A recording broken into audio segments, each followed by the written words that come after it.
Halo, kali ini kita akan mempelajari tentang K3, yaitu keselamatan dan kesehatan kerja.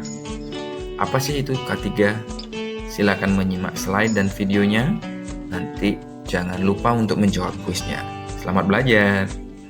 Nah, pengertian K3 yang pertama secara filosofi itu merupakan suatu pemikiran untuk menjamin kebutuhan dan kesempurnaan baik jasmani dan rohani.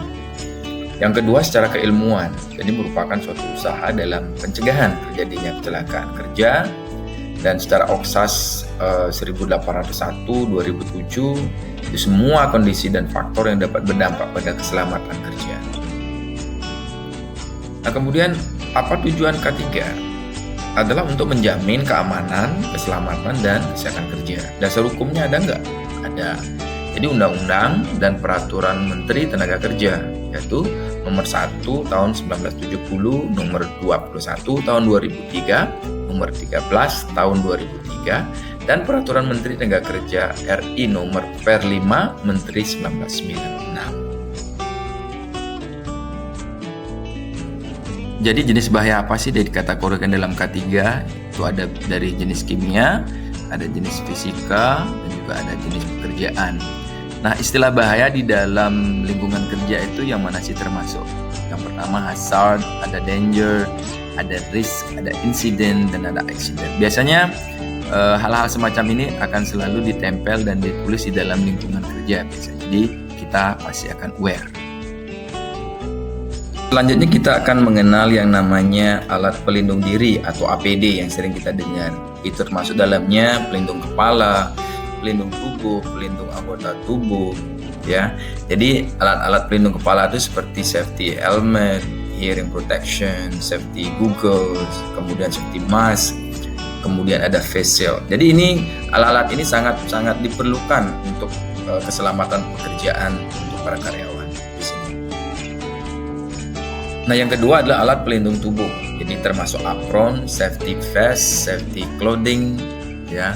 Itu harus diperlukan untuk keselamatan kerja. Kemudian ada alat pelindung anggota tubuh seperti safety gloves, itu sarung tangan, safety belt, sabuk pengaman, kemudian safety boot atau sepatu. Jadi adik bisa lihat di buku panduannya. Jadi ini adalah alat-alat yang diperlukan untuk menjaga keselamatan karyawan.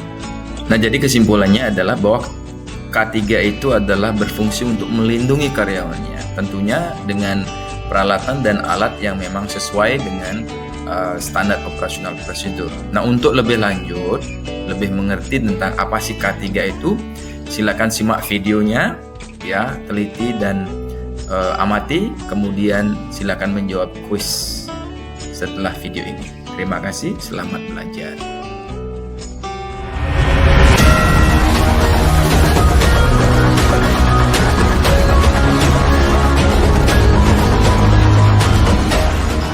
Pada era kemerdekaan, banyak infrastruktur yang dibangun oleh pemerintah.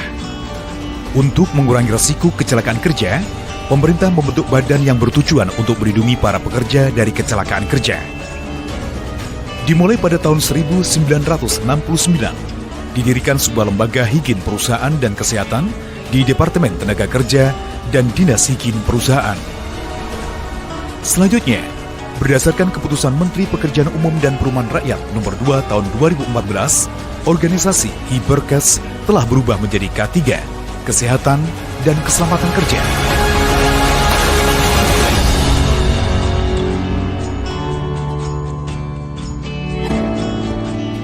Dalam keselamatan dan kesehatan kerja, kebersihan lingkungan perlu diperhatikan guna meningkatkan produktivitas pekerja. Salah satu kebersihan yang perlu diperhatikan yaitu kebersihan kamar mandi para pekerja. Selain itu, kotak P3K dan APAR harus ditempatkan di tempat yang mudah diakses. Prosedur K3 atau safety plan sangatlah penting untuk mengawali suatu pekerjaan. Di dalam rambu-rambu K3 terdapat simbol-simbol keselamatan kerja yang harus ditaati oleh para pekerja. Di antaranya, perintah, waspada, informasi. Rambu-rambu tersebut mempunyai subkelompok simbol dan warna rambu keselamatan kerja yang diantaranya rambu larangan, simbol yang menunjukkan segala aktivitas dilarang dilakukan di lokasi proyek. Rambu kewajiban menunjukkan kelengkapan yang harus digunakan dalam pekerjaan. Rambu waspada, tanda peringatan menunjukkan di lokasi tersebut berpotensi bahaya. Rambu informasi jalur evakuasi dan kondisi aman. Rambu informasi lokasi pemadam api.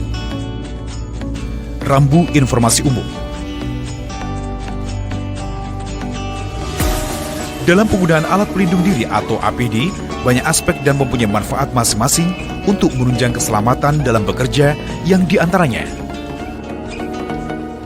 sepatu kerja atau safety shoes. Tujuan dari penggunaan sepatu kerja atau safety shoes bagi para pekerja yaitu agar para pekerja terlindung dari benda-benda tajam yang berada di proyek. Rompi safety. Tujuan dari rompi safety yaitu untuk membuat orang lain menjadi waspada jika ada pekerja dan agar terlihat oleh pekerja lain pada saat bekerja di malam hari.